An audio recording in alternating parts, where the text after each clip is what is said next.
Une chose que j'ai vue ce matin et que je me suis dit c'est peut-être important que l'on regarde, on va voir si le président de la République a été à la hauteur de sa tâche. Parce qu'apparemment, Tshisekedi s'est adressé à la nation. Et je voudrais m'assurer que si quelqu'un sait ou pas, si c'est ça l'allocution que Tshisekedi a fait à la population ou pas. Parce que j'ai vu ça ce matin, mais je ne suis pas sûr que ça soit ça la fameuse allocution qu'il ait fait. Et si c'est lui qui a parlé à la population dans cette allocution, et si c'est à cette occasion. Parce qu'ils ont dit qu'il devait parler à la population. Congolaises, Congolais, mes très chers compatriotes, je m'adresse solennellement à vous en ce jour dans un contexte exceptionnel en rapport avec la situation sécuritaire que connaît notre pays dans sa partie orientale. Ce contexte d'agression et d'occupation des territoires dans le Nord Kivu. Ok, donc ça c'est pas l'allocution. C'est juste quelqu'un qui a trouvé important de republier l'allocution de Tshisekedi. Ok, mais moi ce qui m'énerve, c'est toute cette attente autour de l'allocution de ce président. Je dois vous avouer que je suis circonspect que toute une présidence, dans ce moment, n'ait même pas été capable de pondre une allocution de 3 minutes, ou même que lui-même il vienne parler de son soutien et de sa préoccupation par rapport à ce que vit sa population. Je dois vous dire que je suis abasourdi par le leadership que l'on voit à la tête de notre pays. Normalement, lui, c'est le président. Peut-être l'allocution pour dire les mesures, s'il va déclarer la guerre ou pas, ça peut venir après. Mais dès que la situation est devenue catastrophique au point que tous les autres États en parlent, on en parle à l'ONU, on en parle partout, il aurait dû prendre la parole. Regardez Poutine, qui a pris la parole au moment même où l'opération spéciale était lancée, qui a pris la parole après que les gens aient tiré des attaques émesses, qui prend la parole à chaque fois qu'il est nécessaire pour rassurer sa population et dire qu'il ne laissera pas faire. Nous en sommes arrivés à un moment où c'est la population qui fait passer le message que nous n'acceptons plus la situation. Pendant ce temps-là, on n'a toujours pas attendu le chef de l'État s'exprimer. Qu'il s'exprime pour ne pas qu'il veuille prendre du temps et qu'ils disent que voilà, je reviendrai vers vous pour dire qu'est-ce que nous allons faire plus tard. Ça aurait été bien. Mais il aurait dû au moins déjà prendre la parole. Lui, le chef de l'État, lui, le leader du pays, lui, le phare de la population, il aurait dû prendre la parole pour montrer au Rwanda que le Congo a un leader et pour montrer que nous ne nous laisserons pas faire. Tu ne peux pas laisser à la population faire passer le message que le Congo ne va pas se laisser faire et toi, tu viens parler après ça. Même si il ne faut pas parler dans la précipitation, mais au moins montrer que tu as constaté, que tu es au courant et appeler ta population, rassurer ta population. Le truc là le communiqué vide là que son ministre de la communication a fait, sans sens là pendant 2 minutes, c'était inutile. Si le président aurait pris la parole pour dire que voilà, je viens d'être mis au courant que la situation sécuritaire dans le Nord Kivu est à un point où il est juste inacceptable parce que nous sommes au courant que les M23 ont passé la frontière, comme l'a dit son représentant à l'ONU, et que désormais ils s'apprêtent à attaquer la ville de Goma ou qu'ils sont dans la ville de Goma, et que je m'insurge contre ça et je déclare ici que tout Congolais doit soutenir la ville de Goma, doit se monter solidaire à la ville de Goma, et j'appelle la population de Goma à rester dans les abris, à préserver sa vie, à ne pas prendre de risques, à ne pas fuir, et que nous ferons tout le nécessaire pour vous venir en aide. Des choses simples comme ça, pour rassurer la population qui est démunie, pour haranguer la population qui est dans la rage. Non, Nous avons un président, c'est quasiment le 3e direct que je fais, qui ne s'est toujours pas exprimé. Je dois dire que ça me dépasse et j'espérais vraiment que ça, c'était son allocution. Et on me dit qu'il n'a toujours pas parlé. Et ils n'ont même pas honte, hein. Ils n'ont même pas honte de communiquer en disant que le président va parler, sans dire c'est quel jour. Franchement, mon désarroi me dépasse. Et j'espère que c'est moi qui ai raté des allocutions officielles du président ou du ministre, du Premier ministre ou de la Première ministre. Dans ce cas-là, j'en suis désolé pour ça. Mais vous ne pouvez pas imaginer ma déception de voir comment, et je reviens encore à ce que je disais tout à l'heure aux Congolais, mais à qui donnons-nous le pouvoir pour gouverner ce pays? Et dites-moi, vous qui peut-être êtes plus au courant de l'actualité que moi, est-ce que la Première ministre s'est exprimée, a pris la parole pour dire quelque chose? Et imaginez-vous si ce que l'on dit est vrai. Imaginez-vous si, quand les attaques à Goma ont commencé, le président ne s'est pas exprimé. Et qu'avant qu'il n'ait le temps de s'exprimer, Goma est tombé. À quoi bon qu'ils viennent parler? Dites-moi, à quoi bon qu'ils viennent parler? Mais imaginez-vous s'il vient s'exprimer après que Goma soit tombé. Quelle sera la valeur, même l'importance de son allocution? Ça sera pour dire quoi? Nous avons constaté que Goma est tombé et c'est maintenant que nous allons agir? J'aimerais bien parler de la réunion qui s'est passée à New York, soi-disant, où il y avait le ministre des Affaires étrangères. Si vous disposez d'un lien, d'une vidéo ou quoi que ce soit, où vous pouvez m'orienter quelque part où je peux trouver ces informations-là, je serais ravi de pouvoir les analyser ou de les commenter ici devant vous. Je ne cherche que ça. Et maintenant, je vous avais dit qu'on allait aller sur Top Congo parce qu'il semblait avoir des choses à dire sur la situation du Congo, le journaliste de Top Congo. Bon, je ne vois pas la publication, donc je vais aller là où je l'ai vu. Je l'ai vu sur Instagram. Attendez, déjà ça c'est... Position. Moi, j'aimerais faire ce constat. Il y a à mon avis, trois personnes qui tiennent une position claire depuis le début. Le chef de l'État, l'unité et l'indivisibilité du pays sont non négociables. Les FARDC, apolitiques, armée nationale, défend la patrie, on négocie pas avec le M23, on protège l'unité du pays. Et aujourd'hui, la preuve, la population qui a démontré que nous soutenons notre pays. Le pays est indivisible, au-delà des clivages et couleurs politiques, d'abord le Congo, d'abord Goma.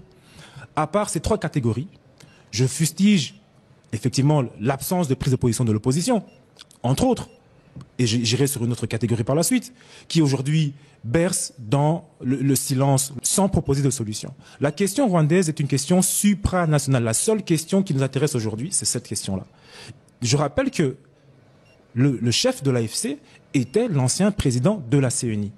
Ça veut dire que l'infiltration politique dont est victime le Congo et qui aide le Rwanda vient essentiellement des acteurs politiques. Donc aujourd'hui, face à l'infiltration, face à la guerre du Rwanda et face à la nécessité du préalable d'être unis avant même toute considération de guerre, il faut que la position de chaque acteur politique qui prenne la parole au Congo soit connue sur cette question du Rwanda. Il n'y a pas 1000 options possibles. Soit vous soutenez le pays face à la guerre du Rwanda, et donc vous soutenez le gouvernement actuel, de fait, soit vous soutenez le Rwanda, ou vous êtes silencieux. Et moi, je trouve que, comme avait dit Magoza, il n'est pas le moment de chercher à déterminer la responsabilité de l'opposition. L'opposition ne dirige pas le pays. D'accord? Et il défend la position du chef de l'État, que le pays est un seul et indivisible. Oui, mais sauf que le monsieur ne s'est pas encore exprimé depuis que la situation empire. Donc, écoutez ce qu'avait dit ce journaliste. C'est ici. Parlons de Goma. La situation est la suivante. Le Rwanda, via ses forces spéciales, est présent dans la quasi-totalité des points stratégiques de la ville de Goma.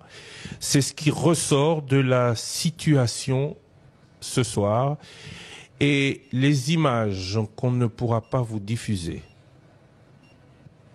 vues de Goma, après les combats où les FARDC se sont pour les points occupés aujourd'hui par le Rwanda héroïquement battu, sont d'une horreur indescriptible. Les forces spéciales rwandaises seraient, selon des informations données de sources internationales, intervenues en nombre supérieur à 10 000 hommes.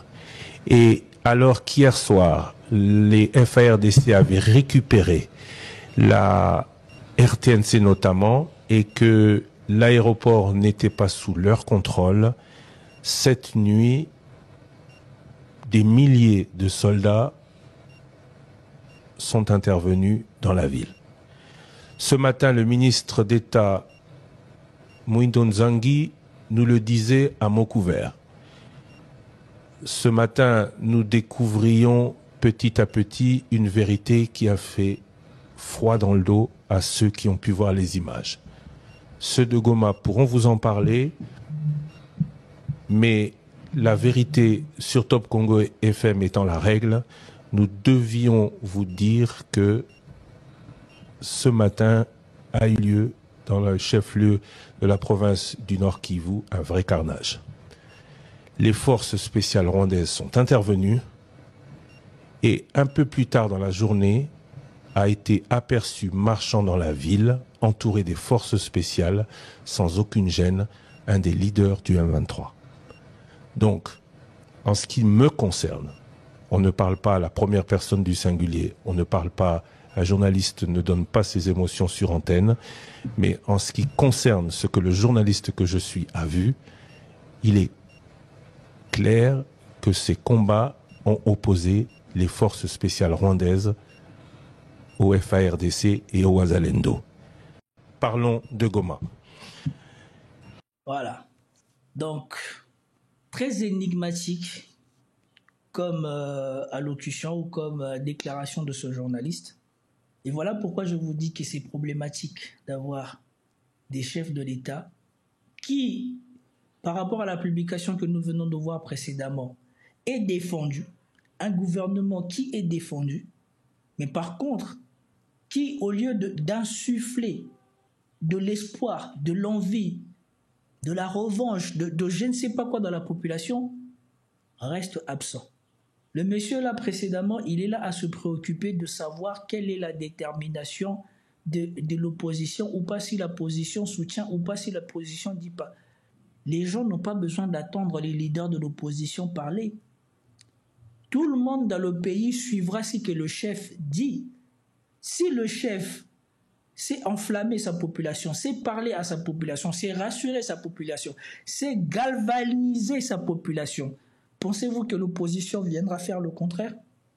Et maintenant, voilà ce que ce journaliste vient nous dire ici. Que Goma a été certainement le théâtre de quelque chose d'abominable hier soir. Et je ne sais pas avec quelle certitude il nous dit que les forces spéciales, non pas l'armée régulière, les forces spéciales rwandaises sont intervenues dans la ville de Goma. Et donc là, il n'y a pas plus acte de guerre que ça. Et il vous dit que le ministre de la Défense le dit sans le dire, ou l'avoue sans le dire. Donc ça veut dire qu'ils se sont fait défoncer par les forces spéciales de Goma et que donc probablement que Goma va tomber ou est tombé. Et jusqu'à maintenant, on sera bientôt midi, je n'ai toujours pas attendu le chef de l'État s'exprimer. Je n'ai toujours pas attendu le Premier ministre s'exprimer. Je n'ai toujours pas attendu l'espoir du pays, Moutamba, s'exprimer.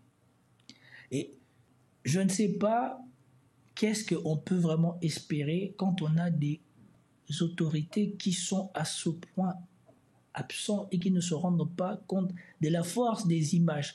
Quand il s'agit de prendre la parole pour des choses futiles, ils sont les premiers. Mais là que la population a besoin d'eux, la population a besoin qu'ils insufflent quelque chose dans ce pays, qu'ils insufflent l'unité justement, l'unicité, le nationalisme, l'envie de défendre ce pays. Ces gens-là sont absents. Au lieu de ça, nous avons foison de vidéos de soldats eux-mêmes qui se disent qu'ils veulent combattre, des soldats qui disent qu'ils ne veulent pas combattre. Mais pensez-vous que tous ces gens-là se poseraient 800 000 questions s'ils étaient sûrs que le président de la République, dans la précédente vidéo où je vous ai vu, où je vous ai montré l'autre qui disait au revoir à sa famille, qui disait que voilà, Fathi, ne vois-tu pas ce qui se passe? Le président de la République aurait dû s'exprimer dès le premier jour pour exhorter les soldats, encourager les soldats à se battre. Ils auraient dû le voir lui, ils auraient dû l'attendre lui, dire ça. Moi, jusqu'à maintenant, je n'ai pas attendu. Et Dieu m'en préserve et je voudrais avoir tort qu'il ait fait ça. Et s'il a fait ça, mea culpa, je demande mes excuses, je fais mes excuses tout de suite. Mais s'il ne l'a pas fait, où va-t-on? Pourquoi l'avons-on élu? L'a-t-on élu que pour les bons moments, pour les célébrations, pour aller à Davos, pour des choses comme ça, des choses inutiles qui ne rapportent rien à la population? Et là, juste pour insuffler, montrer l'idée, donner un souffle moral, donner un gain d'espoir, donner un sentiment de révolte, donner la vie. Il n'est pas là. Et personne n'est là dans le gouvernement. Je ne sais pas avec qui ils sont, c'est quoi les conseillers en communication. Déjà, le ministre de la Communication lui-même, déjà, je ne comprends pas. Pourquoi lui-même, il n'a pas dit au président que l'impact de la parole présidentielle est supérieure à celle de toute autre personne dans ce pays et normalement devrait l'être? Pourquoi on ne lui fait pas comprendre ça? Pourquoi il ne s'exprime pas? Au lieu de prendre des photos, de faire des réunions, ils ont fait une réunion de ceci, ils ont fait une réunion de cela.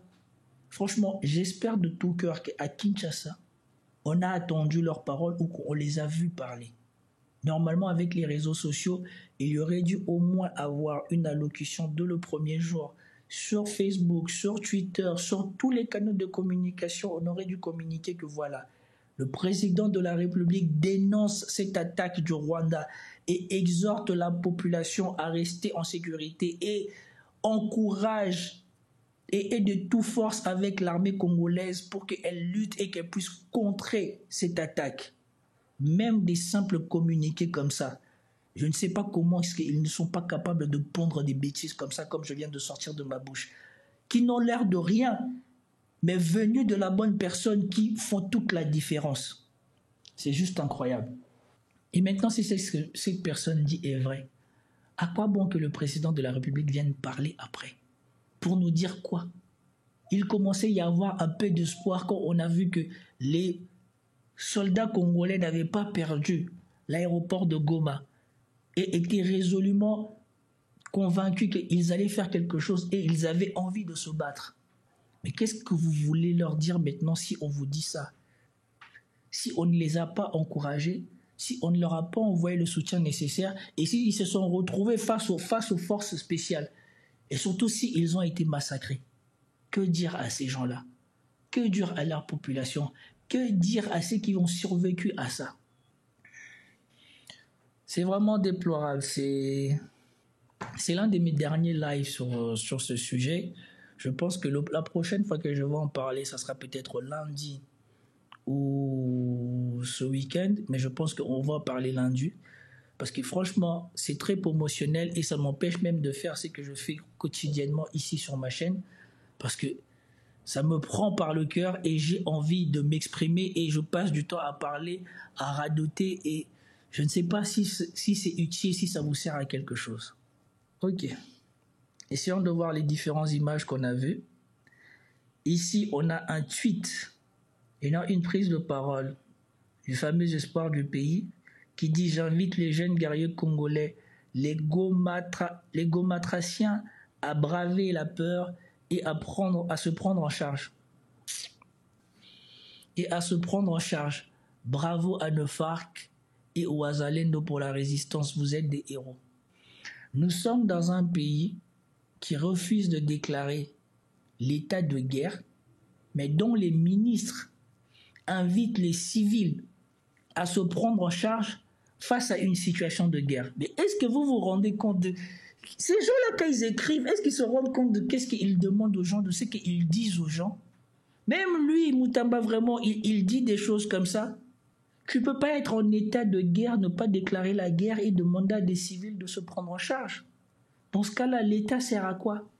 Et donc ici, on a le sabotage de l'ambassade du Rwanda.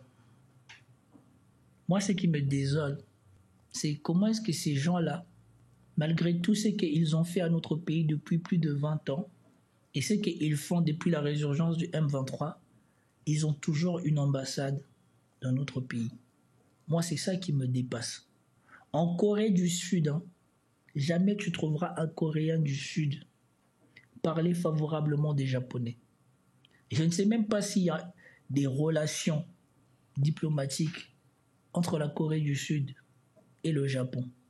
C'est Philippe Simon qui était parti là-bas, qui a dit, à cause de ce qui s'est passé entre les deux pays, les Coréens ont un rejet du japonais comme c'est pas permis. Et nous, malgré tout ce qui s'est passé entre nos deux pays, comme si on a quelque chose à tirer d'une relation diplomatique avec le Rwanda. Ou ça, si c'est pas une preuve supplémentaire que l'élite de notre pays est de mèche avec ces gens-là.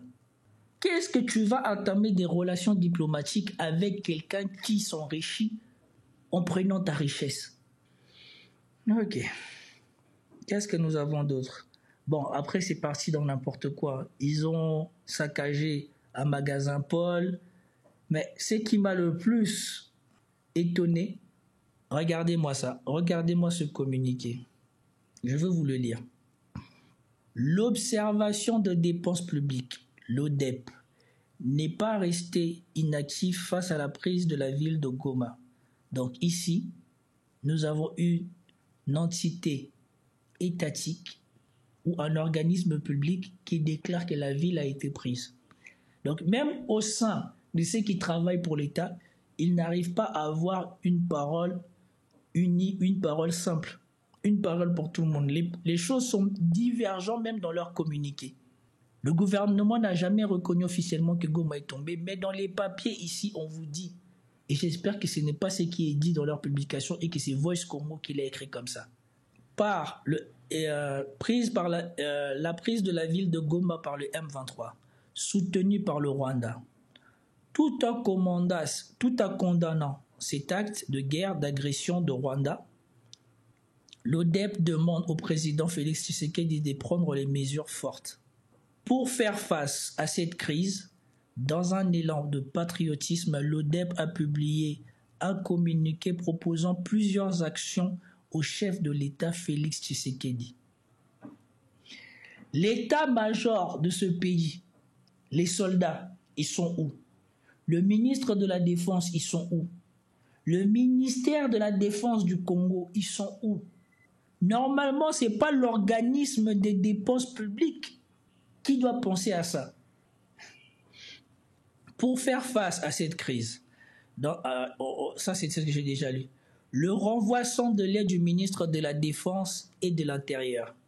Ça, effectivement, puisque le ministre de la Défense, depuis le premier mandat, est celui qui est là encore sous le deuxième mandat, et que là, même si il devait y avoir une continuité de l'administration de la Défense, étant donné qu'on était déjà dans des problèmes, mais le fait que la situation en soit arrivée là montre bien que ces gens-là n'ont pas la compétence et n'ont pas fait grand-chose. Après maintenant, est-ce que c'est par manque de moyens?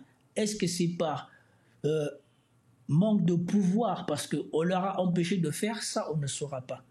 Mais étant donné que c'est eux qui dirigent le ministère de la Défense, ils doivent être dégagés. Parce que là, c'est preuve d'un manque de prévision, parce que gouverner, c'est prévoir. Et ils n'ont jamais prévu que ça allait arriver. Alors qu'on voit le M23 progresser de semaine en semaine depuis un moment. Dissolution du gouvernement Simounois.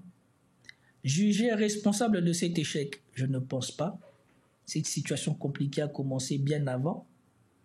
Et donc je ne pense pas qu'on peut remettre sur la tête d'un gouvernement qui vient d'arriver les problèmes ou les échecs ou les manquements qui n'ont pas été faits au gouvernement précédent. Et ici, c'est d'autant plus grave que dans cette constance, il y a une constante dans tout ça, c'est que c'est le même chef de l'État durant toute cette période. Et le chef de l'État, je crois que c'est le chef des armées. Et donc lui, comment ça se fait que lui, il n'a pas vu tout ça? Normalement, lui et ses militaires devaient déjà être au courant de tout ça, prévoir tout ça, prévoir comment contrer tout ça, qui a causé une énorme perte, qui a causé d'énormes pertes humaines et une atteinte à la souveraineté sur une grande partie du pays. Donc quand ça arrive à Goma, c'est une grande atteinte à la souveraineté, mais quand ça arrivait dans les autres villes, ce n'était pas une atteinte à la souveraineté. La mise en place d'un gouvernement de transition ouvert à toutes les sensibilités politiques et sociales, restreint à 20 membres au maximum. Ça, c'est quelque chose que vous n'avez pas besoin d'être en état de guerre pour faire ça. C'est quelque chose qui aurait dû être fait au Congo dès le début. La bonne gouvernance, la bonne gouvernance, ce n'est pas d'avoir plein de ministères qui ne font quasiment pas de travail et qui font exploser le budget de l'État et dilapident l'argent. Et c'est ça, là aussi, des défauts de la démocratie que les Occidentaux nous ont amenés. C'est qu'au bout de la démocratie, tu es obligé de faire de la place à toutes les personnes qui t'ont accompagné ou qui ont intérêt. Et donc, tu multiplies des ministères, tu multiplies des ministères et des missions de l'État inutilement. Alors qu'il suffit de quelques gouvernements comme l'autre a fait en Argentine pour diriger l'État. Il suffit de quelques ministères pour diriger l'État. Ministère de la Défense, ministère de l'Économie, ministère de Plan, ministère de l'Intérieur.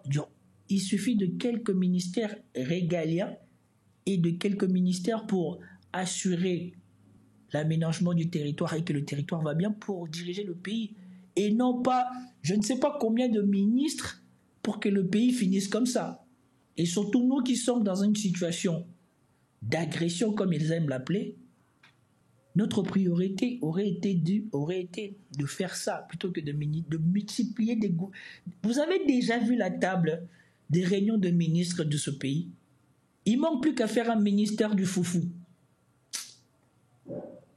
La mise en place, attendez, la suspension des activités du Parlement national et des assemblées provinciales. C'est pas ce que je vous avais dit. La promulgation de l'état d'urgence dans toute la partie est du pays, y compris le sud Kivu, Maniema. Non, l'état de guerre pour tout le pays. La libération de tous les détenus d'opinion politique ou de presse. Je ne vois pas pourquoi, à moins qu'ils aient été arrêtés arbitrairement, je ne vois pas en quoi cette mesure est nécessaire. Le retour des exilés politiques du régime actuel. On marche sur la tête. La convocation d'un forum national de reconstruction du pays, la défense de la souveraineté nationale et de la démocratie. Bon, je crois que ce truc-là n'est pas un organisme de l'État, probablement que c'est un organisme non gouvernemental, parce que la manière dont ça part dans n'importe quoi, je ne comprends pas. Maintenant, on est là, on part dans l'opposition, et surtout, la dernière, un forum national pour la reconstruction du pays. Le pays a été cassé, le pays est divisé, le pays a-t-il déjà gagné la guerre? Tu veux reconstruire quoi? Non mais, avant de reconstruire, il faut déjà au moins avoir ce que tu as en main. Il faut avoir toutes les parties. Tu as une partie du pays qui est occupée, mais tu veux reconstruire. Tu veux le reconstruire d'où? Non mais c'est incroyable. Donc les gens, ils ont toujours que leurs intérêts propres à mettre en avant. Se communiquer est sans doute la pire des choses à faire. Bien que le gouvernement ne fasse pas grand-chose de bien, mais c'est de communiquer est encore plus stupide. Parce qu'on vient là revendiquer des intérêts politiques plutôt que l'intérêt de la nation. Faire tomber le gouvernement alors qu'elle n'a que quelques mois ou moins d'un an ou un an à peine, libérer des opposants politiques, Pour promulguer l'état d'urgence ou même la guerre, il ne faut pas rassembler les deux entités de l'Assemblée nationale en congrès. En plus, ils finissent en disant, dans cette période de crise, alors que des regroupements politiques de ministres et de personnalités influentes commencent à s'exprimer sur la situation, aucun mot n'a été attendu venant de la présidence de la République. Ça, par contre, c'est vrai. Rien que pour faire le constat, le président de la République aurait dû parler. Et ça va entacher toute la suite de sa présidence. Et ça, c'est en train de le délégitimer au plus haut point. L'absence de la parole présidentielle, l'absence du président, c'est choquant pour moi. C'est choquant. Alors, là, c'est les images devant l'ambassade américaine. Et ce qui est choquant, c'est que les autres ambassades ont été pillées. On a vu que, voilà, à côté de l'ambassade française, il y a même des policiers qui laissent les gens saccager l'ambassade française. Mais regardez devant l'ambassade américaine, qui est-ce qui protège l'ambassade américaine? Voyez-vous des Américains là-dedans? Alors, la cause principale de tout ce foutoir, c'est eux. Mais voyez-vous un Américain en train de protéger cette ambassade? Et ça, c'est la force des images. Nous avons nos militaires à nous qui assurent la sécurité de sans doute le premier complice ou même l'instigateur principal de toute cette situation. Et c'est ça qui me choque le plus. Et ça vous dit où va l'allégeance de nos autorités. Et qu'est-ce que j'avais vu d'autre? Les ambassades du Rwanda, de la France et des autres pays occidentaux prises en cible par les manifestants en colère contre le M23 RDF. Ces derniers dénoncent l'inaction et la complicité de la communauté internationale. Je ne sais pas, il ne faut pas tomber dans la bêtise de nos politiciens qui pensent que la communauté internationale est celle qui va régler les problèmes à notre place. Ne venez pas pleurer à la communauté internationale de faire ce qu'on a à faire, comme l'a écrit ici Charles Onana. Congolais, vous êtes face à votre destin, luttez pour votre dignité. La dignité commence par ne pas demander à une autre personne de faire ce qu'il faut pour sauver ta vie. Il ne faut pas tomber dans la bêtise de nos politiciens qui n'hésitent pas une seconde à tout le temps aller devant la communauté internationale pour pleurer des sanctions, pour pleurer des je sais pas quoi, pour pleurer des je sais pas si. Comme si ces mêmes politiciens ne savent pas que c'est principalement ces mêmes occidentaux qui soutiennent le Rwanda. C'est d'une indignité totale.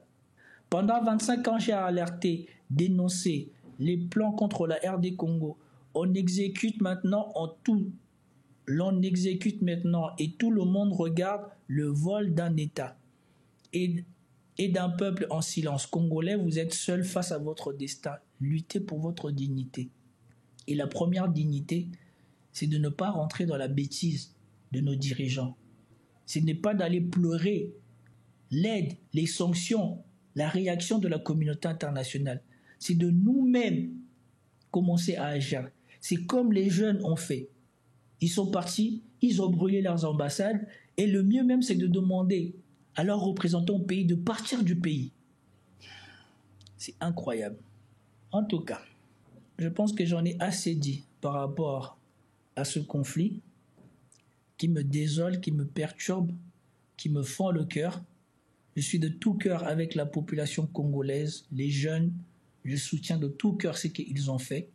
Mon seul regret est de les avoir vus s'en prendre aux intérêts des propres Congolais, d'avoir saccagé des sociétés, des entreprises qui emploient des Congolais. Tout à l'heure, j'ai vu qu'ils avaient pillé soi-disant la maison de Kingo à Dondo. Je ne vois pas qu'est-ce que cela va changer à la situation au Nord Kivu. Ma seule désolation, c'est ça. C'est que notre population est aujourd'hui une population sous-éduquée. Certes, elle a de la colère, mais elle n'est pas guidée. Parce que les personnes qui sont censées là pour lui montrer une vision, pour lui donner un cap, profitent justement du fait qu'il manque de vision et qu'il manque de cap. Parce que la médiocrité de notre classe politique, que l'on voit sous nos yeux, vous voyez leurs déclarations, vous voyez leur inaction, n'est possible que si vous êtes en face d'une population non éduquée. Parce qu'une population éduquée et politisée ne peut pas laisser les choses arriver là et continuer à voter les mêmes personnes. Ok. Bon. Apparemment, il y a de l'action aux côtés de l'Union africaine. Et ici, il y a une publication qui dit quoi? Très urgent. Le porte-parole de l'armée rwandaise, qu'est-ce qu'il dit? Presque en larmes. Ah non, bon. Ça, je suis sûr qu'il n'y aura pas grand-chose dessus.